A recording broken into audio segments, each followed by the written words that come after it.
오늘 이 시간은 2022년도에 성탄을 감사하고 기념하는 크리스마스 감사 예배이자 공교롭게도 2022년도 마지막 주일 예배를 드리는 시간입니다. 네. 여러분 한 해 동안 수고 많으셨죠?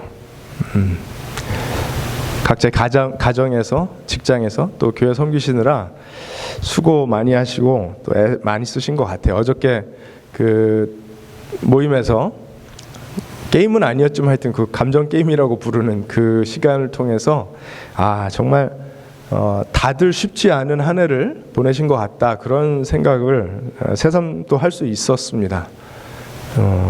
수고 많이 하신 것 같아요. 그런 가운데서도 어떻게 해서든지 또 신앙을 건강하게 유지하기 위해서 하나님의 은혜를 구했던 여러분들의 그 수고와 애씀이 또 하나님께 반드시 기억될 발자취이다, 뭐 이런 생각도 했습니다.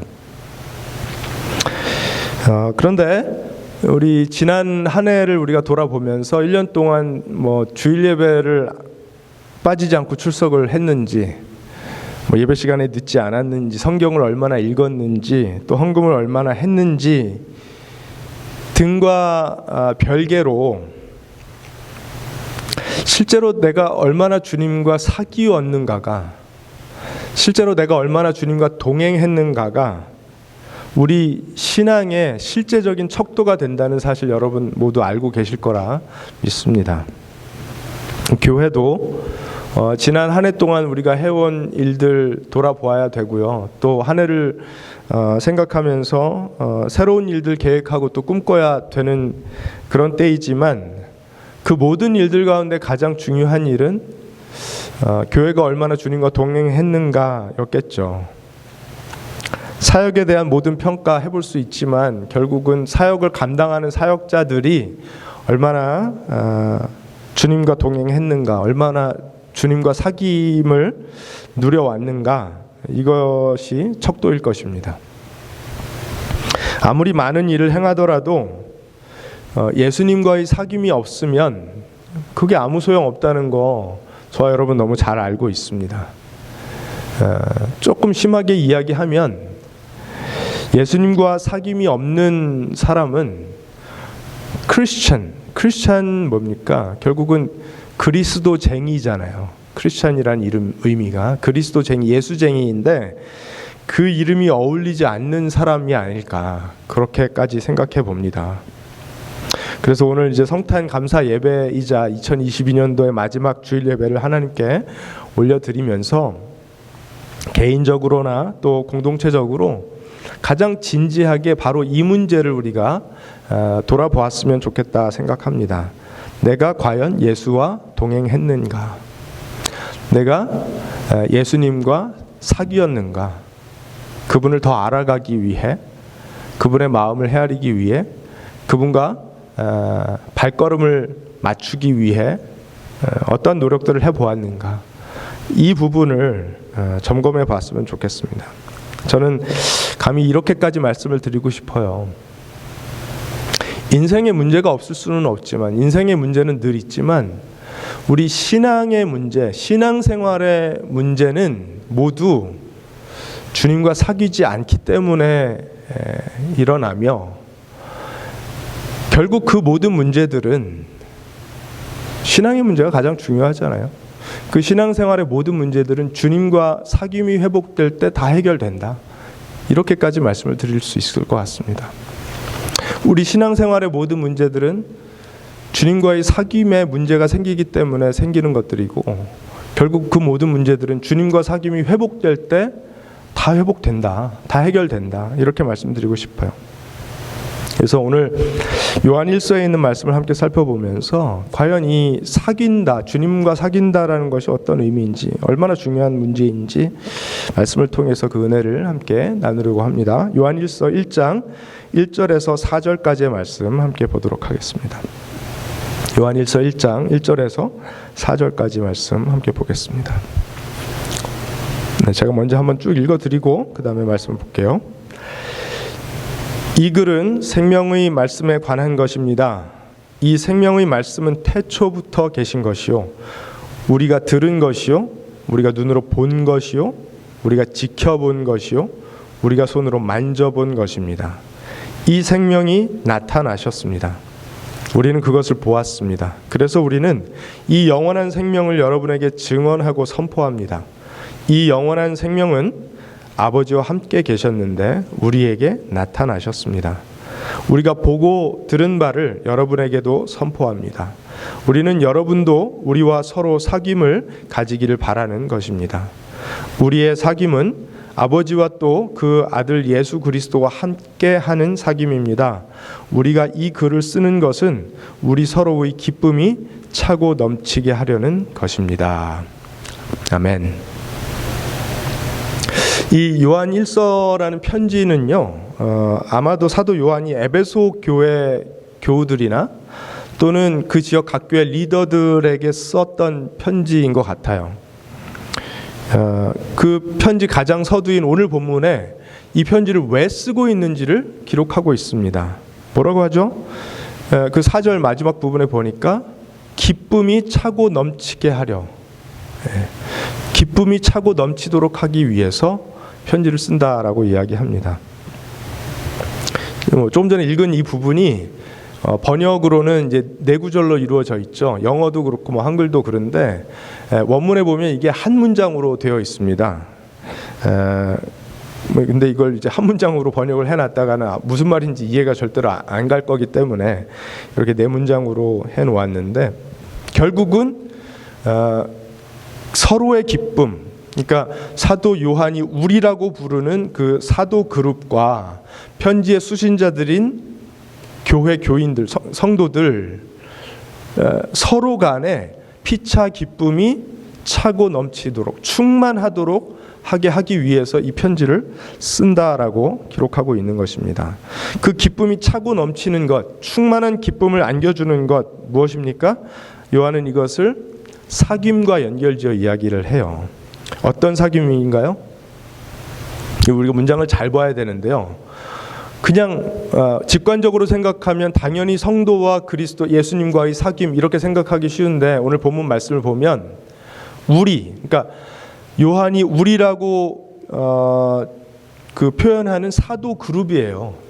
교회 그 당시 리더 그룹과 교우들, 성도들 간의 사귐입니다. 말씀드린 것처럼 이 편지의 수신자들은 아마도 에베소 교회 요한이 마지막까지 섬겼던 그 교회 교우들이거나 교회 각 교회 리더들일 것이라고 말씀을 드렸는데 뭐 이게 아주 분명하지는 않지만 확실한 것 한 가지 있죠. 에베소 교회 교우들이었건 각 교회 리더들이었건 이 편지의 수신자들은 적어도 예수님을 믿는 사람들이었다는 거예요. 그렇죠? 이 예수님을 믿는 사람들이었는데 오늘 말씀해 보니까 뭐 1장뿐만 아니라 2장과 5장에 보니까 계속해서 이 요한의 그 어조는 이분들이 예수님을 더 깊이, 특히 그 예수님이 사랑이시라는 사실을 더 깊이 알아 그 관계를 누리게 되기를 바라는 마음으로 편지를 썼다는 것을 우리가 볼 수 있습니다. 그것이 요한을 비롯해서 이 사도들의 기쁨을 충만하게 하는 일이 된다라고 이야기하는 거예요. 예수를 믿기는 믿는데 사귐이 더 깊어져서 예수님을 더 깊이 알게 돼서 그 사귐을 누리는 사람들이 되도록 하는 것이 정말 중요했기 때문에 이 편지를 쓴 거죠. 그러니까 이 사실이 요한일서를 쓴 전체 목적과 연관이 있는 것입니다.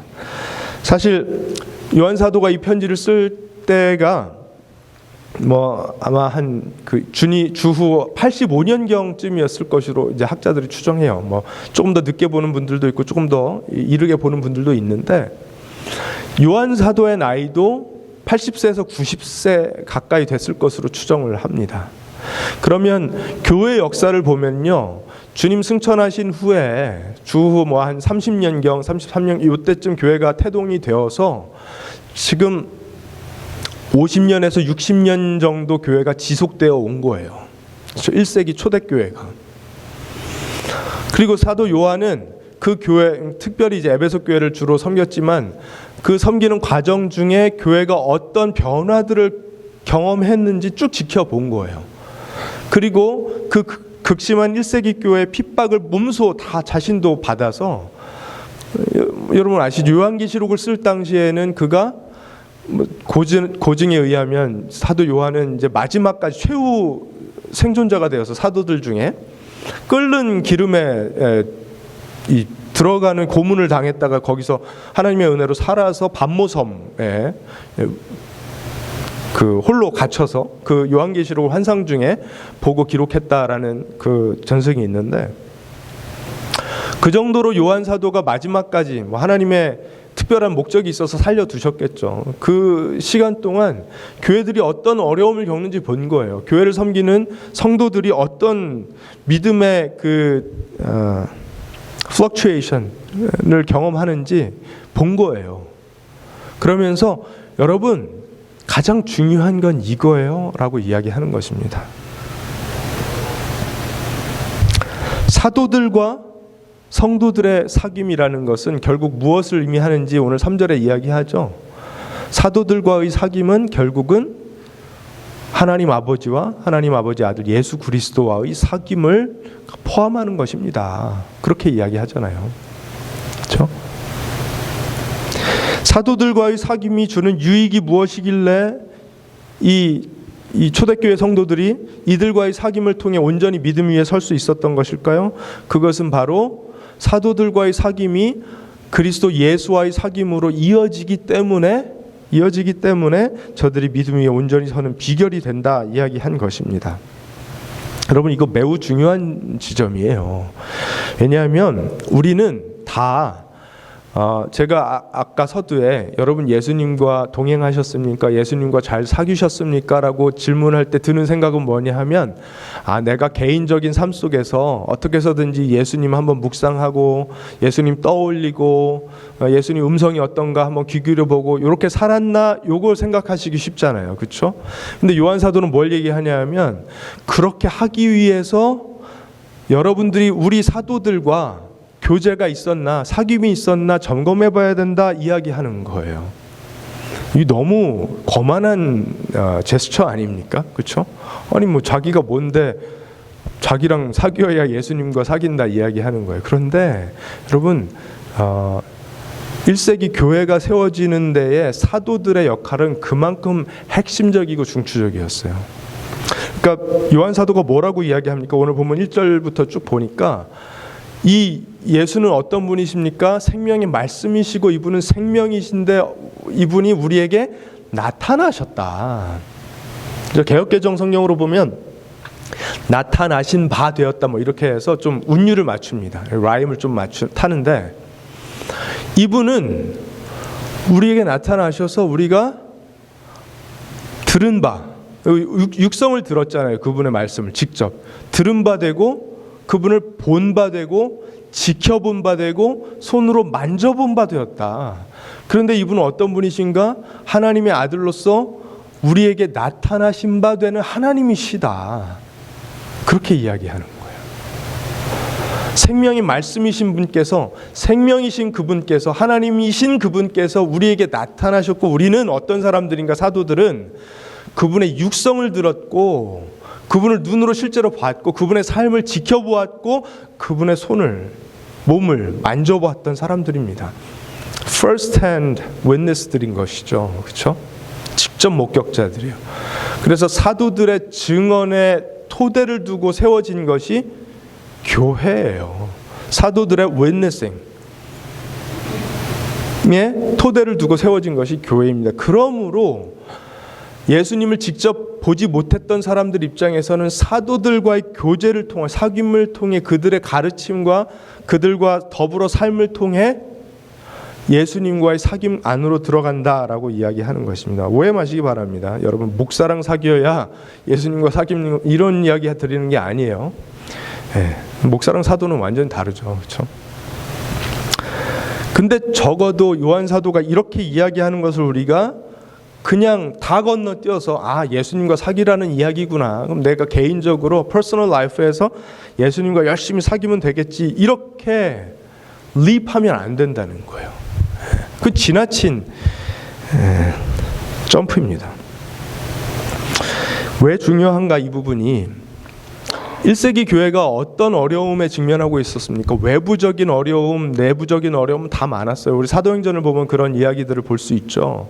외부에서는 온갖 잘못된 가르침, 이단적인 가르침, 이방신을 믿는 사람, 이교도인들, 이 사람들이 그리스도의 복음에 물타기를 하면서 들어오는 거예요. 야, 이 말이 되냐? 예수를 믿는다고 구원받는다는 게 도대체 말이 되냐? 또는 인카네이션, 우리가 크리스마스에 기뻐하는 이 중심적인 교리인 성육신, 하나님께서 인간의 육신을 입고 이 땅에 오셨다는 게 말이 되냐? 그래서 예수님을 자꾸 어떤 추상적인 존재로 아니면 뭐 홀로그래프처럼 그렇게 여기는 이상한 믿음을 가지고 교회를 미혹하던 세력들이 있었습니다. 또는 영지주의적인 어떤 그런 가르침으로 복음을 왜곡시키고 훼손시키려는 그런 노력들이 있었던 거예요. 또 교회 내부적으로는 어땠죠? 교회 내부적으로 보면 정말 다양한 백그라운드를 가진 사람들이 교회 안으로 들어와서 함께 공동체를 세워 나가려다 보니까 어때요? 불평 불만이 있었잖아요. 헬라파 과부들과 유대파 과부들 사이에 왜 이 음식 분배 문제 때문에 서로 막 다툼이 있고 갈등이 있으니까 사도들이 일할 사람들을 세워서 7집사를 세워서 그들로 그 일을 하게 했고 사도들은 기도하고 말씀 연구하는 일에 전념을 했던 그런 기록이 있지 않습니까? 그러니까 외부적인 공격과 내부적인 어려움들을 다 요한 사도가 지켜본 거예요. 그런 상황 속에서 뭐 사람들은 이제 복음은 이미 들었잖아요. 여러분들도 복음을 오래전에 들으셨잖아요. 그렇죠? 하나님의 아들 예수 그리스도를 여러분의 구주로 주로 믿고 시인하면 구원받습니다. 이거 다 들으셨잖아요. 근데 이게 처음 들을 때 막 은혜가 충만하고 감사하고 기쁨이 가득하고 그러다가 이걸 능력 삼아서 이 복음을 동력 삼아서 계속 살려고 애쓰다 보면 이 복음의 깊이를 발견하는 그 능력에 우리에게 제한이 있다라는 생각을 하게 돼요.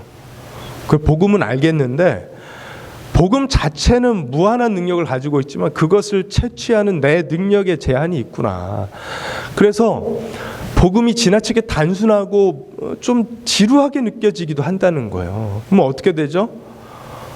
복음 플러스 something. 인간의 지적 호기심을 충족시킬 만한 뭔가 다른 거. 계속해서 복음과 뭔가를 연결시켜서 가지고 들어오다 보니까 오히려 그런 것들에는 사람들이 호기심을 보이고 이걸 통해서 내가 좀 체험을 받는구나 느끼지만 복음 자체 가지는 그 신뢰 이게 약해지더라는 거예요. 예수님과 예수님의 가르침을 믿고 따르기보다는 인간의 지적 호기심과 욕구를 채우기에 급급한 무리들이 교회 안에 침투하게 되었고 그들이 그 세력을 형성하게 되는 이런 일들을 사도 요한이 보면서 그래서 결국은 교회들이 어려움에 처하는구나 보게 된 것입니다. 그래서 예수님을 다른 누구도 아닌 예수님을 직접 눈으로 보고 그분의 육성을 직접 듣고 예수님을 손으로 만져볼 수 있었던 사도들이 그들이 전하는 예수님을 교회 성도들이 더 깊이 알게 되기를 그렇게 더 깊이 사귀어 가게 되기를 원했던 것입니다. 예수님을 온전히 알게 되고 그렇게 그분과 교제하는 것이 다른 어떤 해결책보다 가장 강력한 해결책이었으며 가장 시급하고 중요한 문제였기 때문에 사도 요한이 이런 편지를 썼던 것이라고 우리가 볼 수 있습니다. 바로 그 점에서 오직 예수님께만 구원이 있다는 사실을 우리가 이 크리스마스 때에 다시 한번 우리 스스로에게 상기시키는 것이 너무나 중요합니다. 예수님은 바로 그것 때문에 오셨어요. 오늘 본문이 말하잖아요. 1절에 보니까 이 글은 생명의 말씀에 관한 것입니다. 거기서 말씀이라는 단어는 요한복음에도 사도 요한이 사용한 로고스라는 단어죠. 이 로고스는 영어로 그냥 직역해버리면 로직이죠. 그렇죠? 로고스에서 로직이 왔는데 이건 뭡니까? 이치예요. 이치. 그 당시 그리스 사람들이 그렇게 철학적으로 찾고 싶어하던 세상을 관통하는 하나의 관점인 거예요. 해답, answer. 그렇죠? 그 간절히 인류가 찾아 헤매던 그 앤서가 예수 그리스도 안에 있다라고 사도 요한이 이야기하는 것입니다. 이 세상을 잊게 한 힘, 세상을 운행하는 힘, 세상을 이해하는 이치, 그것이 로고스이고 생명의 말씀인데 그분이 바로 예수님이시다, 그걸 이야기하는 것이죠. 다른 데서 자꾸 이 답을 찾으려고 하면 안 된다, 그걸 이야기하는 것이며, 바로 뭐라고 바꿉니까? 2절에 보니까 생명이라고 바꿔요. 예수님을 생명의 말씀이라고도 하지만 생명이라고도 이야기를 해요. 그러면서 자신들 사도들은 그것을 보았다, 그분의 육성을 들었다, 손으로 만져봤다, 우리가 바로 가장 확실한 증인들이다, 그 이야기를 하는 것입니다. 여러분, 예수님을 믿으면 생명을 얻는다는 말씀 맞는 얘기죠, 그렇죠? 예수님을 믿으면 영원한 생명을 얻는다는 말은 분명히 맞는 이야기입니다. 영원한 생명을 얻기 위해서 그분께 헌신하는 것, 그분께 삶을 드리는 것, 당연한 것입니다. 그런데 그것보다 더 타당한 말은 뭐죠? 오히려 예수님이 생명이시기 때문에 그분과 교제하는 것, 생명이신 그분과 사귀어가는 것이 우리 신앙의 본질이라고 이야기하는 것이 훨씬 더 타당해요. 생명을 얻어내기 위해서 그분과 사귀는 것이 아니라 생명이신 그분과 사귀어가면서 생명을 경험하는 거예요. 아, 참된 생명이 여기 있었구나. 산다는 것은 이런 것이구나. 산다는 것은 예수님께 배워야 하는 것이구나. 그것을 예수님과의 교제를 통해 깨닫는 거예요. 나는 인생을 사는 사람인데 생명이 예수께 있다고 하니까 예수께 생명을 얻어서 내 삶을 잘 살아야지, 이게 아니라 예수님이 생명이시고 생명을 내가 더 깊이 알기를 원하고 그분과 교제하면서 아, 삶이란 이런 것이구나를 깨닫는 것, 이게 신앙의 본질이라는 것입니다. 이게 더 중요한 이야기라는 거예요. 종교는 뭘 말합니까? 세상의 모든 종교, 2000년 전 요한 사도의 때 종교는 뭘 얘기하죠? 항상 뭔가 행위를 이야기를 해요. 인간 논리에 더 와 닿아요. 8시간 일해야 뭐 일당을 받는 거잖아요, 그렇죠? 그러니까 열심히 살아내야 그 산 수고에 대한 어떤 그 덕, 경지에 이르게 되고 그것을 통해 구원받는다고 해야 사람들이 이해하기가 너무 좋습니다. 세상 모든 종교는 그걸 이야기하잖아요. 여러분, 도를 닦아야 됩니다. 선한 일을 행해야 됩니다. 어떤 경지에 올라가야 됩니다. 그래야 구원받을 수 있습니다. 이야기하는데 여러분, 기독교는 뭐라고 이야기합니까? 아니에요.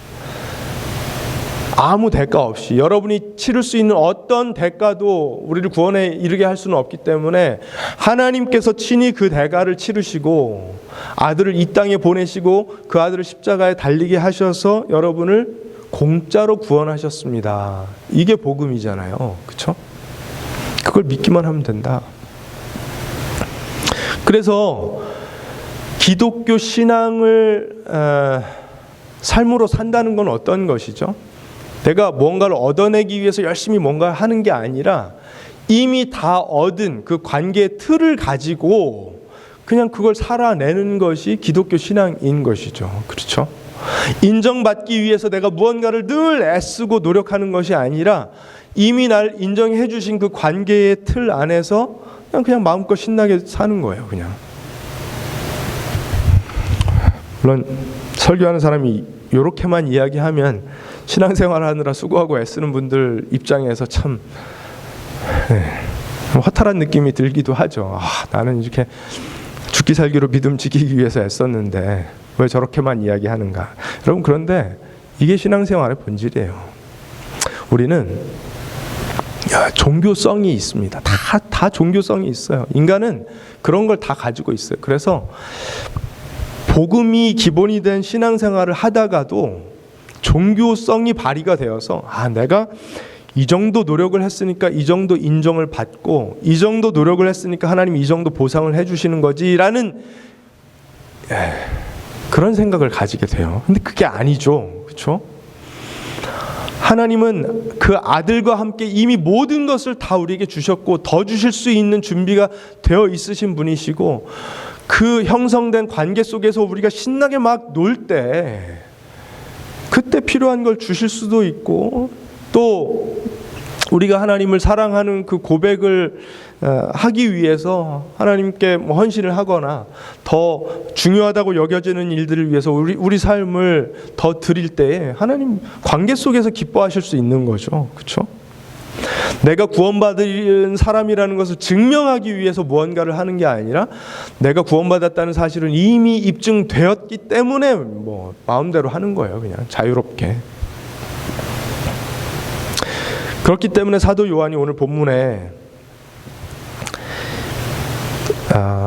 생명의 말씀이신 하나님의 아들 그분과 사도들이 누리는 그 사귐, 그 교제권 안으로 여러분도 들어와야 된다라고 이야기하고 있는 것입니다. 안 그러면 이건 사귐이 안 되죠. 펠로십이 안 돼요. 종교 단체에서 누가 감히 그 메시아랑 사귄다는 이야기를 합니까? 누가 뭐 알라랑 사귄다고 이야기, 부처랑 교제한다라는 이야기를 누가 해요? 아무도 안 하잖아요. 근데 우리를 구원하신 그분과 이미 관계 설정이 되어 있기 때문에 얼마든지 그 관계 속에서 펠로십을, 코이노니아를 누릴 수 있는 사람들이 된 것입니다. 할렐루야. 여러분 이게 기독교 신앙의 본질이에요. 그런데 교회를 섬겨 나가다 보면 이게 복음이 너무 단순하니까 복음이 너무 심플하니까 이 심플한 메시지가 어떤 나의 큰 포부, 나의 뭐 큰 스케일을 충족시켜주지 않는 것 같은 느낌이 들어서 뭐 복음도 내가 인정하겠는데 그건 그렇지만 나는 그래도 내 나름대로는 정말 선하게 살려고 애쓰는 사람이기 때문에 하나님 나를 인정해 주셔야 되고 내가 이 정도로 수고하고 애썼으면 하나님 응당 내가 하는 일들 잘 되게 해주시고 내 자녀들도 건강하게 해주시고 내 직장도 보장해 주시고 이렇게 여기는 분들이 많아요.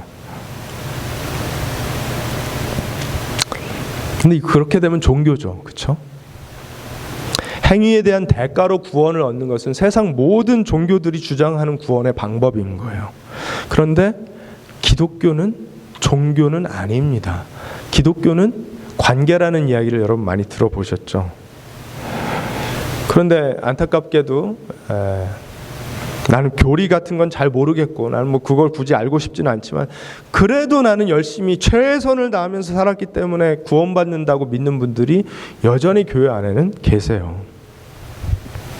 나는 열심히 살고 최선을 다했기 때문에 구원받는다고 만약에 믿는다면 여러분 그 자체도 교리가 됩니다. 근데 그 교리는 기독교 교리는 아니죠. 타 종교 교리가 될 수는 있을지 모르겠지만 기독교 교리는 아니에요. 아니 크리스찬들도 선한 삶을 살기 위해 애써야 되는 것 아닙니까? 크리스찬들도 덕을 쌓기 위해 애쓰지 않습니까? 라는 질문을 또 누군가는 할지도 모르겠어요. 맞아요. 그렇죠? 크리스찬들도 선하게 살려고 애씁니다. 좋은 덕을 쌓기 위해 애를 씁니다. 그런데 그것은 우리가 구원받기 위해서가 아니라 구원받았기 때문에 선하신 하나님의 자녀가 되었기 때문에 온전하신 그리스도의 제자가 되었기 때문인 것이죠. 그렇죠?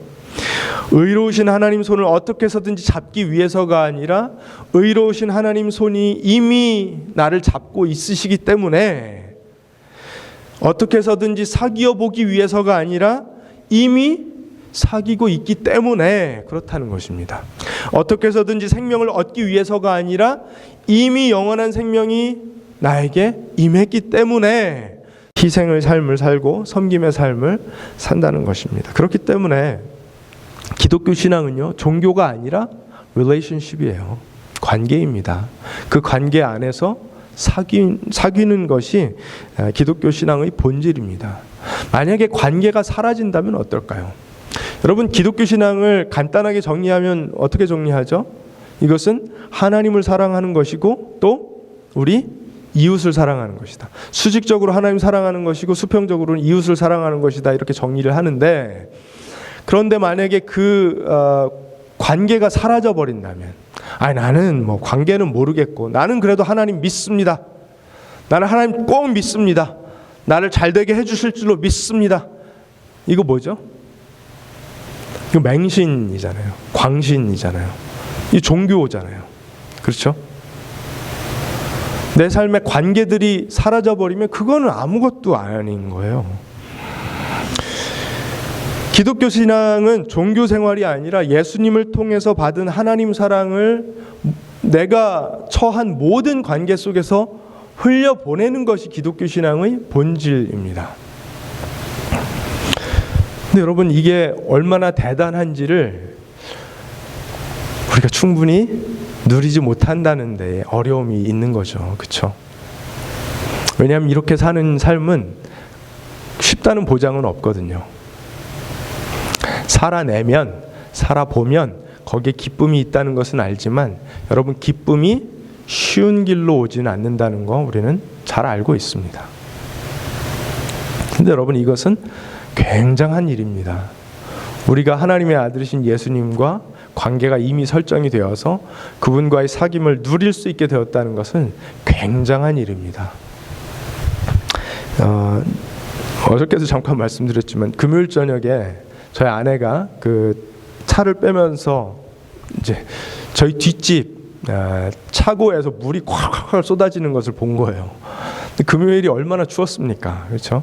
그러니까 물이 나오면서 바로 얼 수 있을 정도로 추웠는데, 차고 그 그라지 도어 밑으로 물이 막 콱콱 새 나와서 깜짝 놀라서 그 집 문을 가서 두들겼더니 아무도 없는 거예요. 이분들이 이제 테네시로 여행을 간 상황이어서 옆집을 가서 이제 알아보니까 이분들이 연락처를 주고 그래도 집이 비어 있다라는 사실을 알리고 떠났대요. 그래서 이제 그분께 한번 전화를 해보라. 그 가라지 코드라도 받아서 어떻게든 이걸 해결을 해보자. 그래서 뭐 이제 저도 나가서 막 애를 썼는데, 이 가라지 도어는 안 열리고 물을 잠궈야겠어서 어떻게 해서든지 이 물을 차단해야 돼서 그 집 앞에 보면 이제 water shut off valve가 있잖아요. 그걸 이제 찾아서 물을 간신히 잠그기는 했는데, 이제 그런 상황을 제가 이제 지나면서 그 생각이 들었어요.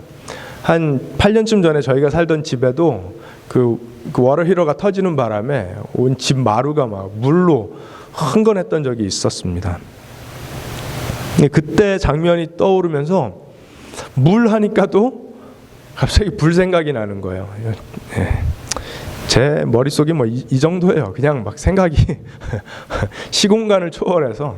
여러분, 요즘 드라마들 보니까 뭐 그러던데요. 주로 시공간을 초월해야 인기가 좀 있던데요.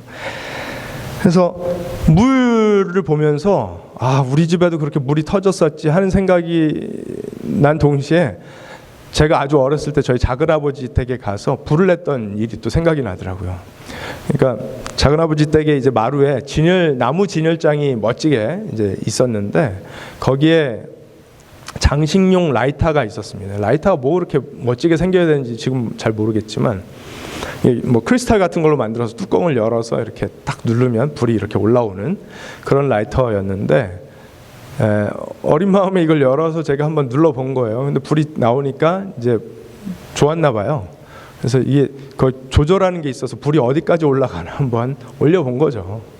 올려봤는데 제가 그때 너무 충격을 받아서 기억이 파편적이에요. 왜 충격받으면 기억을 막 지운다고 하잖아요. 그래서 그렇게 된 것과 그 진열장에 불이 옮겨 붙은 순간까지는 기억이 나는데, 그 이후에 기억이 잘 안 나고, 불이 꽤 나서 작은아버지가 나중에 병철아 괜찮아 이렇게 위로하시는 그 장면으로 갑자기 점프가 됩니다. 그러니까 제가 불을 낸 거예요, 한마디로. 그러면서 그런 생각이 들었습니다. 조금 유치할 수도 있는데 여러분, 그 불을 냈던 그 상황에 물탱크가 터져서 물이 이렇게 콸콸콸 쏟아져 들어왔다면, 그 불이 그렇게 쉽게 옮겨붙지 않았을 텐데 하는 생각이 또 드는 거예요. 그 불의 세계와 물의 세계에 충돌이 일어났다면 불이 이렇게 제압당했을 텐데, 뭐 이런 생각이 드는 거예요. 여러분 만약에 지난 2022년도 우리가 살아온 삶을 아프고 치열했고 뜨거웠고 상처투성이고 어저께 제가 얘기한 것처럼 답답하고 외로웠고 이런 감정들로 분했고 억울했고 표현할 정도의 그런 그 화염이 가득한 불의 세계였다면 예수님과의 사귐은 어떤 역할을 할까요?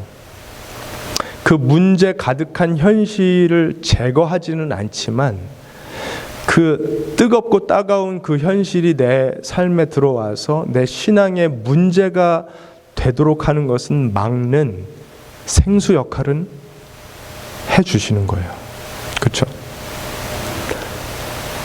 예수님과의 사귐은 시원한 물이 되어서 그 뜨거운 열기 때문에 갈증나는 우리의 목을 시원하게 적셔주시고 피부에 와닿는 그 따가움과 뜨거움을 그 현실의 잔인함과 고통과 아픔과 역경 그 뜨겁게 불타는 모든 일들을 시원케 해주시는 소각해 주시는 그런 역할을 해주시지 않을까 생각합니다.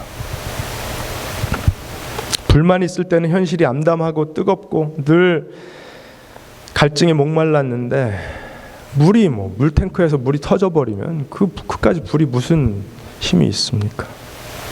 더 이상 타들어가지 못하는 것입니다. 여러분 예수님과의 교제는 그런 것 같아요. 현실의 뜨거움이 여전히 존재하지만 마르지 않는 그 생명수가 흘러 넘치기 때문에 불길이 꼼짝 못하는 것이죠. 나로 인해서 막 옆에까지 불이 번지던 그런 상황이었는데 나의 그 못된 성격 때문에 나의 입술의 독설 때문에 옆에까지 불이 번져가던 그 상황 속에서 오히려 주님과의 사귐을 통해서 내 안에 그 생명수가 차올라 넘쳐 내 이웃에게까지 흘러가는 그런 상황, 내 속을 시원케 할 뿐만 아니라 내 이웃의 속까지 시원케 하는 그 사귐이 있다면 괜찮은 것 아닌가.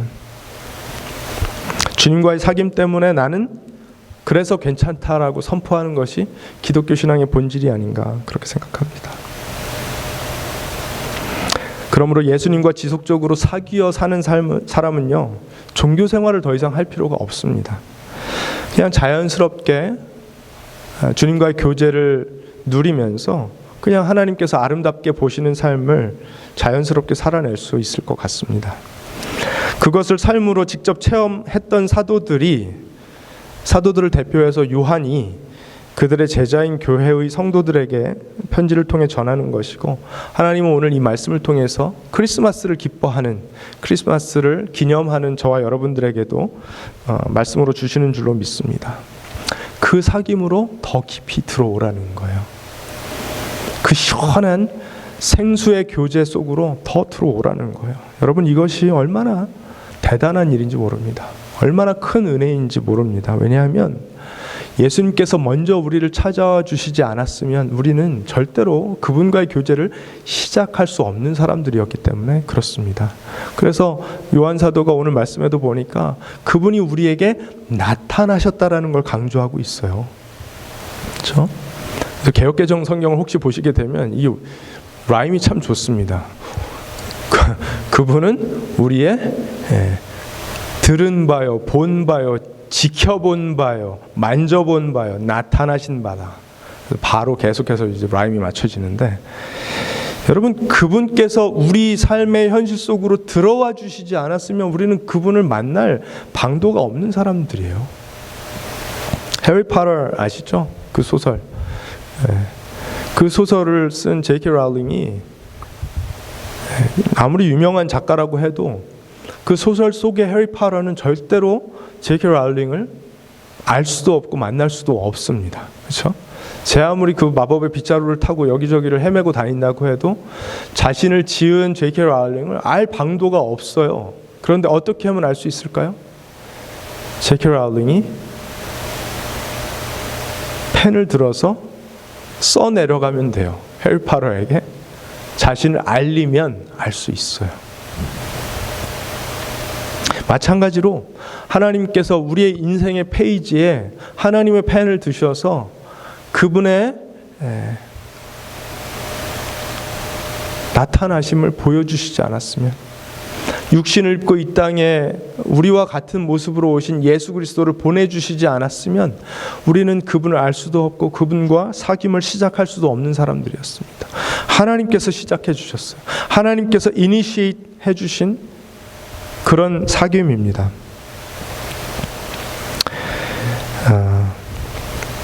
여러분, 사도들과 관계, 사도들과의 사귐 안으로 들어온다는 것은 또 뭘 의미하냐면요, 사도성을 계승한 교회 안으로 들어와서 교회를 통해 하나님과 사귀어 가는 것을 의미하기도 합니다. 하나님은 교회를 통해 하나님이 어떤 분이신지를 계속해서 드러내 주셨어요. 2000년 동안 그렇게 하셨어요. 지금도 그렇게 하고 계세요.